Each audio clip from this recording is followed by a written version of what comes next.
Oh, honey. Oo. Napansin ko parang hindi ka excited sa honeymoon natin ngayon. Honey, hindi naman. Kaya lang, alam mo naman, medyo nagigilty ako kasi wala pa akong 1 taong nabubiyuda, di ba? Nga, pero huwag mo naman sabihin sa akin na dito sa pangalawang honeymoon mo yung asawa mo parang unang iniisip mo.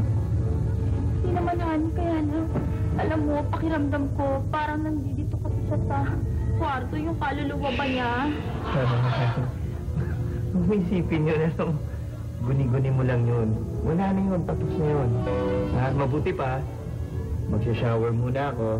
Ikaw, ayusin mo yung sarili mo, ha? Okay, bye, honey. Wala. Bye, honey. Bye. Bilisan mo, ha? Okay.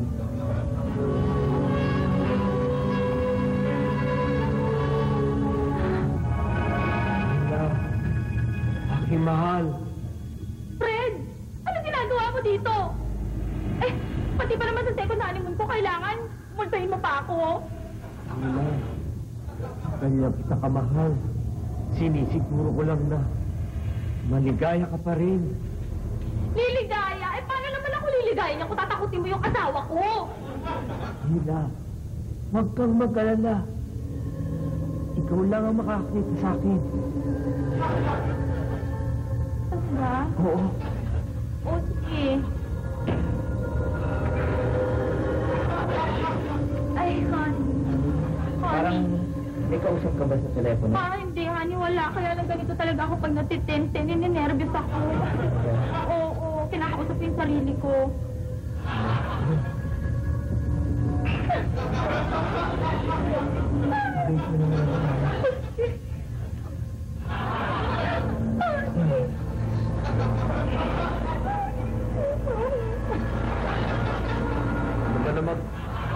Ano ba namang klaseng pag-romansa yan?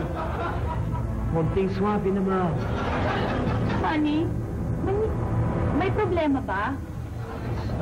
Wala. Gusto mo, patay ko na lang yung ilaw? Ha? Ha? Patayin ang ilaw? Mas exciting nga kung buhay ang ilaw eh. Honey, bakit parang wala ka sa sarili mo?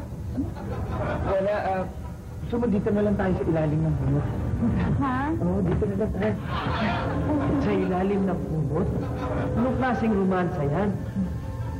Ang baduy. Honey? Honey? Sabihin mo na kasi sa akin ang totoo. Bakit ba parang wala ka sa sarili mo kaya hindi matuloy-tuloy itong honeymoon natin? Kaya hanin, sino ba naman ang hindi maaasiwa? Eh, kanina pa nakikialam yung multo ng asawa mo. Ayan, oh. Pakialam niya, eh.